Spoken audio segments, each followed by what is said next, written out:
Now let us talk about the second principle of direct safety, the fail-safe design. The premise here is that product failure is inevitable. However, knowing this allows engineers to design the product accordingly so that the failure does not have costly nor dangerous consequences. Additionally, the failure will be made known to the product user so it can be easily removed. The fundamental measures of fail-safe designs are preserving residual product functionality in case of a failure. An example here are our vehicles that switch into a low load mode in case an engine failure is detected.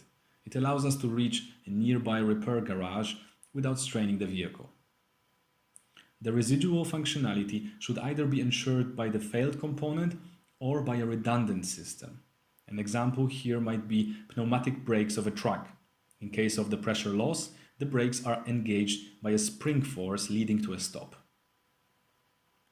Another measure is an easy and clear failure identification. Since the causes of potential failures are known, according indication measures can be integrated into the design. The failure should also occur in a predictable way that does not endanger other components of the product. An example here are intentional weak links produced into the product.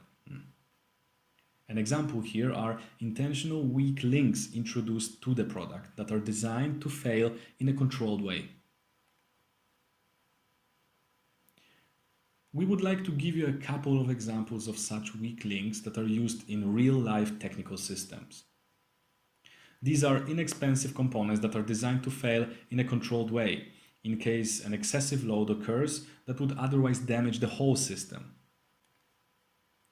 First example are the shear pins used to fix the boat propeller to the engine drive shaft. In case the propeller hits an obstacle such as a rock or underwater root, the pin breaks and the engine is not damaged. These pins can be easily exchanged and are cheap in comparison to engine repair. Another example are rupture discs of pressure tanks. These are made to burst in case the tank pressure exceeds the operating limit. The pressure is then reduced in a controlled way and a dangerous tank explosion is avoided. In civil engineering, the fail-safe principle is applied with so-called structural fuses that allow buildings to deform in a controlled way in case of an earthquake. And then there are the electrical fuses we know from our homes and cars. The thin filament burns and the circuit gets disconnected in case of a dangerous voltage peak, protecting all other appliances in the electrical network. Another fail-safe measure we mentioned is redundancy. Redundant systems basically mean introducing additional point of failures by applying backup components that will carry the load once the primary system fails. Another type of redundancy is including multiple load paths that simultaneously carry the load and can work in case one of the components fail. Typical examples of redundancies are multiple cables of a suspension bridge that ensure bridge safety even if some of the cables fail. Another example are double engines of commercial airplanes. In case one of them fails, the plane can safely land on only one engine. And then there are the proverbial suspenders and belt that keep us from losing our pants in our day-to-day lives. Designing redundant systems is a discipline in and of itself, and there are different types of redundancies possible: passive, active, principal redundancy, and so on. Feel free to read more on this topic online.